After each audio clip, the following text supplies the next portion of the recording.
In this video, I will show you how to copy a YouTube channel link. It is a quick and easy process that can be completed in less than a minute. After copying the link, it can be pasted into any web browser or social media platform. So keep watching this video to find out more. It's quick and easy, so let's get started right away.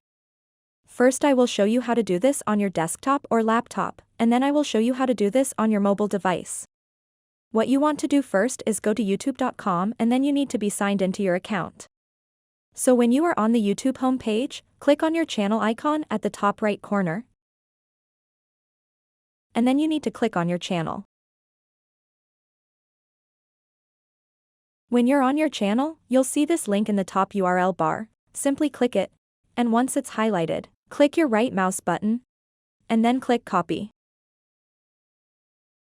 And now you have successfully copied your YouTube channel link. Now you can paste it wherever you want. So now let me show you how you can copy the YouTube channel link on your phone.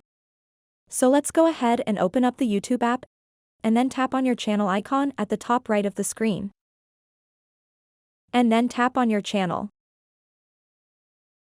So when you are on your channel, tap on these three dots at the top right of the screen. And then from these options, tap on Share. And as you can see now, you can copy the link to your YouTube channel. So go ahead and tap the copy link. Now you can paste it anywhere that you like. So that wraps up this tutorial. If you have any questions about this whole process, please let me know in the comments section below. If you found this video helpful, please give it a big thumbs up and subscribe to this channel for more step-by-step videos like this one. Thanks so much for watching and have a good day.